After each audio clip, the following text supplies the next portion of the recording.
नमस्कार। आज मैं आप लोगों के साथ एक जानकारी साझा करना चाहती हूँ जो मेरे साथ हुआ है। और ये परसों हुआ है, परसों यानी 5 मार्च को हुआ है ये मेरे साथ, दोपहर के करीब 12 बजे। अब आप लोग सोचेंगे कि मैं इतनी देर से क्यों वीडियो बना रही हूँ, तो कल तक तो मैं उस सदमे में ही थी, मैं उससे उबर ही नहीं पाई थी। आज मैं बता रही हूँ जिससे कि जिन जिन के बच्चे बाहर रहते हैं, अपने पेरेंट्स के पास नहीं रहते, वो कृपया सावधान हो जाएं। तो हुआ कुछ यूँ कि मैं क्लास तो घटना कुछ इस तरह है कि मैं एक टीचर हूँ, मैं क्लास में थी, क्लास 8 की क्लास में थी। 12 बज रहे थे दोपहर के, और मैंने बच्चों को कुछ लिखने के लिए देखे और मैं घूम के देख रही थी बच्चों को। तब तक में एक लड़के ने बोला कि मैडम आपका मोबाइल बजा। मैंने मोबाइल उठाया तो उसने पहले मेरे हस्बैंड का नाम लिया कि आप मिस्टर राजेश कुमार की वाइफ बोल रही हैं। मैंने कहा हाँ।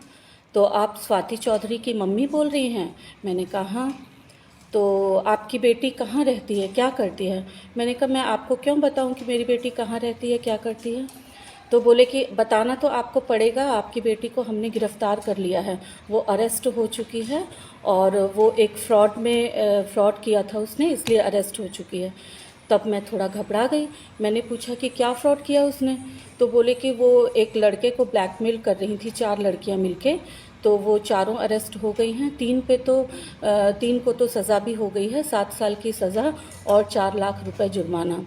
आपकी बेटी का फॉल्ट थोड़ा कम है, इसलिए हम उसे कंसीडर कर सकते हैं, छोड़ सकते हैं। और डीएसपी साहब अभी यहाँ पे हैं और हम बम्बई पुलिस से बोल रहे हैं उनको, क्योंकि मैं बता चुकी थी तब तक कि मेरी बेटी बॉम्बे में है, BARC में साइंटिस्ट है। तो उन्होंने बोला कि हम बॉम्बे पुलिस से बोल रहे हैं और यहाँ पे डीएसपी सर बैठे हुए हैं, एक मैडम हैं, उनसे हमने रिक्वेस्ट की है, हम आपकी बेटी को छोड़ सकते हैं। अब चूँकि मेरी बेटी अरेस्ट हो चुकी, इतना सुनते ही मुझे लग रहा था कि फ्रॉड हो रहा है मेरे साथ, लेकिन फिर भी मैं मतलब बहुत घबरा गई। फिर मैंने बोला कि आप मेरी बेटी से बात करवा सकते हैं मेरी। तो उन्होंने बात भी करवाई, और बात करवाने के दौरान उन्होंने मेरी बेटी की जो आवाज़ सुनाई, वो बिल्कुल हूबहू मेरी बेटी की ही आवाज़ थी। और वो बोल रही थी कि मम्मी मुझे बचा लो, मम्मी हमने कुछ नहीं किया, इन लोगों ने मुझे फंसा दिया, मम्मी इस बार बचा लो प्लीज़। तो मैं बहुत ज़्यादा घबरा गई। फिर मैंने कहा कि अच्छा बताइए अब इसको बचाने के लिए क्या करना होगा। तो उन्होंने कहा कि आपको थोड़ा खर्चे पानी का इंतज़ाम करना होगा। मैंने कहा कितना पैसा। तो बोले कि 60,000 आपको देना होगा। अब गलती से मैंने 60,000 को 7,000 सुना। फिर भी मैं बहुत घबरा चुकी थी, और मैंने जल्दी से मैं स्कूल में किसी को बता भी नहीं सकती थी, क्योंकि पुलिस वाली बात थी कि आपकी बेटी को गिरफ्तार कर लिया है, ऐसे ऐसे। मैंने कहा कितनी बदनामी हो जाएगी।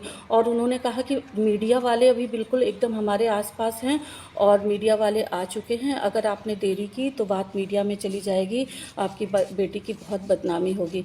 मैं काफ़ी घबरा चुकी थी। मैं अपना बैग वैग लेके घर की तरफ भागी, और घर पहुंचने के, चूँकि मैं एक रेजिडेंशियल स्कूल में काम करती हूँ, तो वहाँ पे वो हॉस्टल की जो मैट्रॉन थी, उन्होंने भी मुझे पूछा क्या हुआ क्या हुआ। बस मैं रो के इतना ही बोली कि मेरी बेटी को किसी ने किडनैप कर लिया है। फिर मैं घर चली गई। मैंने उनको 7,000 पे भी कर दिया उसके बाद। और वो लोग मुझे ना तो, क्योंकि इस दौरान जब मैं जा रही थी घर, तो मेरे में जो साथ काम करने वाली हैं, टीजीटी एसएसटी मैडम और टीजीटी इंग्लिश मैडम, इन लोगों ने मुझे एकदम बदहवास सा जो जाते हुए देखा, तो मुझे बार बार फ़ोन करने लगी, मैसेज किया कि एवरीथिंग इज़ ओके। लेकिन मैं उनको बोल रही हूँ कि मेरा फ़ोन आ रहा है, मैं क्या फ़ोन रिसीव करूँ। उन्होंने बिल्कुल मना कर दिया कि ना तो आप अभी कोई फ़ोन कॉल रिसीव कर सकती हैं, और ना ही फ़ोन काटिएगा, क्योंकि अगर आपने ऐसा किया तो हम मीडिया वालों में तुरंत दे देंगे, आपकी बेटी को हम बचा नहीं पाएंगे। और वो लोग बार बार कसम खा रहे थे, बहना इसकी कसम, उसकी कसम, माता रानी की कसम, काली माता की कसम, तुम्हारी बेटी बिल्कुल सुरक्षित है, तुम खाली पैसे पेमेंट कर दो। मैं घबराई हुई, मैंने 7,000 पेमेंट कर दिए। उसके बाद उन लोगों ने बोला कि स्क्रीनशॉट भेजिए। मैंने कहा मुझे इतना नहीं आता है, मैं बिना फ़ोन काटे आपको कैसे स्क्रीनशॉट भेजूं। तो बोले कि उन्होंने मुझे प्रोसेस बताया कि ऐसे बैग में जाइए और स्क्रीनशॉट भेजिए। मैंने भेज दिया। फिर उन्होंने, वो लोगों को बहुत गुस्सा आया कि 7,000 भेजा, हमने तो 60,000 कहा था। तो मैं गलती से सुन नहीं पाई थी। उन्होंने बोला 60,000 भेजिए। अब मैं और घबरा गई। मैंने बोला मेरे पास तो इतने पैसे नहीं हैं अभी। तो बोले कि आपके पास कितने पैसे हैं अभी। मैंने बोला मेरे पास तो 20,000 ही हैं। तो बोले कि ठीक है, आप और 13,000 भेजिए, उसके बाद हम सोचते हैं। तब तक में मुझे कहीं ना कहीं लग रहा था कि मेरे साथ कुछ गलत हो रहा है। तो मैंने एक पेन लिया और घर से बाहर निकल के किसी तरह से मैंने मैट्रॉन मैडम के हाथ पे अपने हस्बैंड का नंबर लिखा और उनको इशारे में बोला कि आप इनको फ़ोन करिए और बोलिए कि बेटी खतरे में है। मैट्रॉन मैडम ने फ़ोन किया, मेरे हस्बैंड ने तुरंत मेरी बेटी को फ़ोन करके कंफर्म किया, वो बिल्कुल सही सलामत थी, अपने रूम में थी। उसके बाद मैट्रॉन मैडम उन्होंने फिर से फ़ोन किया। फिर टीजीटी इंग्लिश मैडम भी तब तक मेरे पास पीछे से पहुंच चुकी थी, अपर्णा मैडम।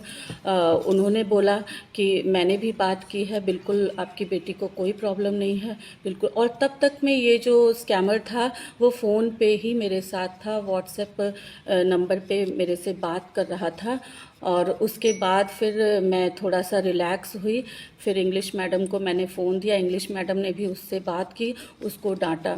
तो इस तरह से उन्होंने मेरी बेटी की आवाज़ निकाल के बिल्कुल हूबहू और मुझे परेशान किया।